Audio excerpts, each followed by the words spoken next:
Hello everyone, this is your leader, Jagia. So yung message ko sa inyo is same lang sa message ko last Motmot Day. So minodified ko lang para hindi tayo maging copy-paste, no?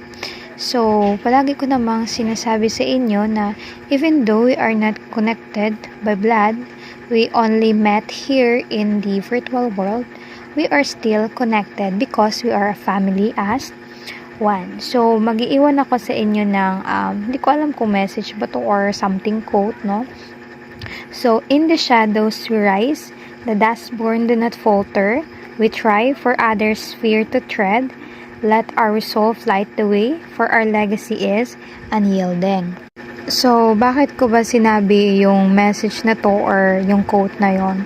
So, kasi nga, bawat hamon o pagsubok na ating kinakaharap dito, no, we are still trying to survive.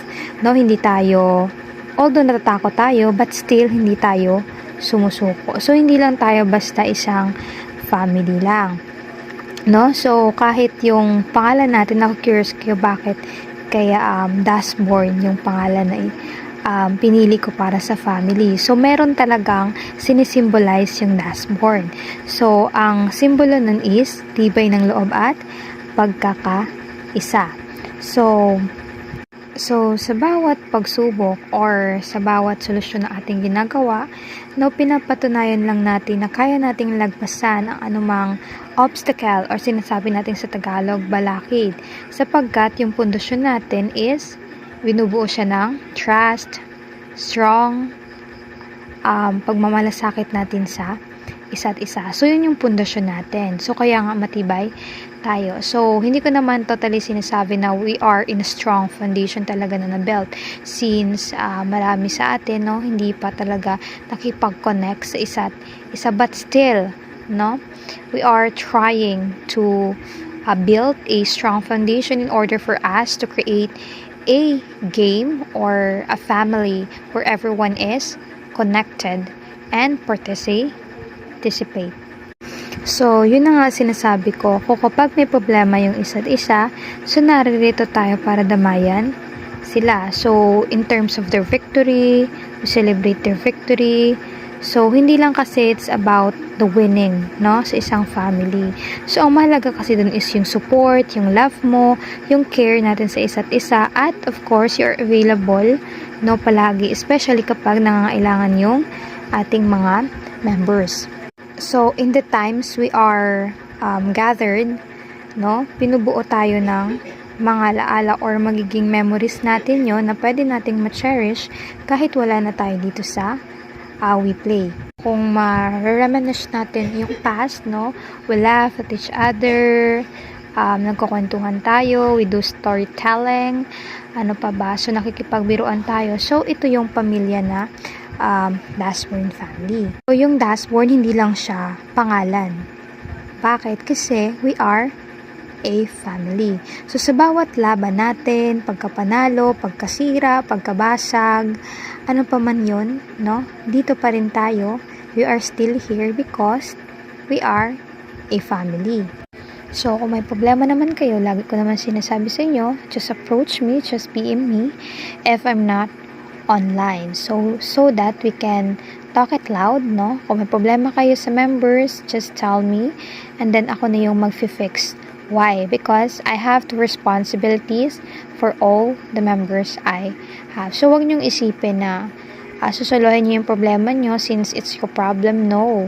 You are wrong. No? Kaya nga sinasabing family tayo kasi nga dapat tayo ay nagtutulungan.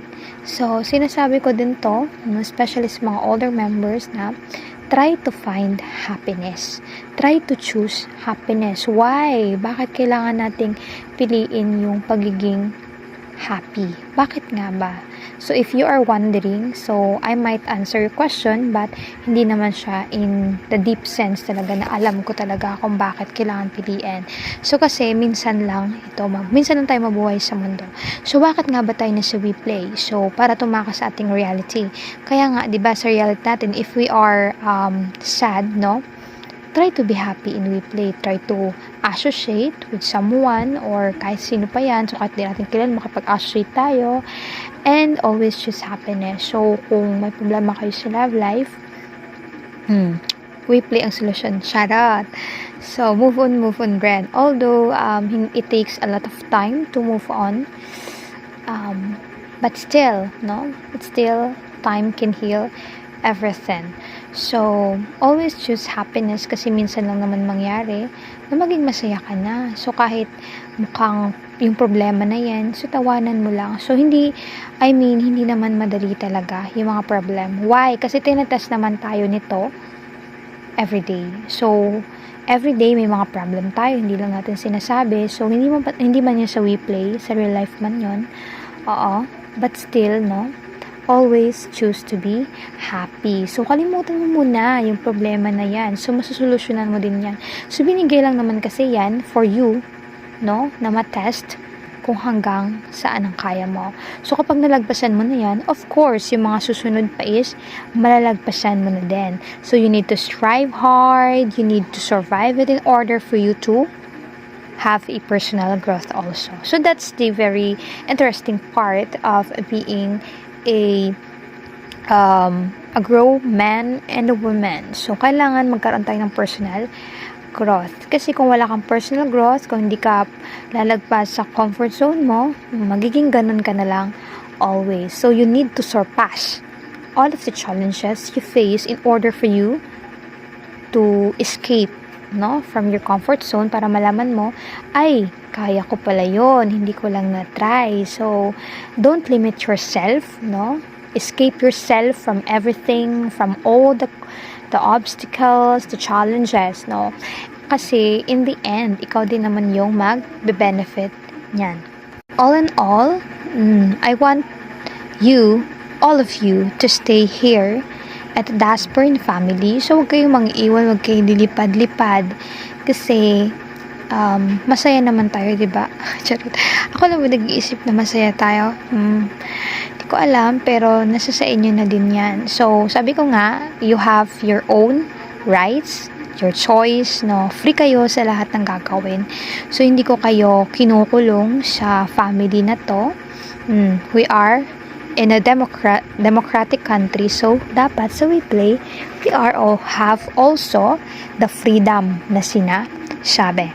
So, yun lang, and I want to thank all of you for attending this 4th month of our family. Thank you all for participating this small event, and I hope na yung ating bonds is mas strengthen our relationship. We will be committed with each other. We can support each other. We can love each other. We care for each other. That's how the family works. And that's all. I hope you enjoy this small events. Again, happy 4th Daspern family.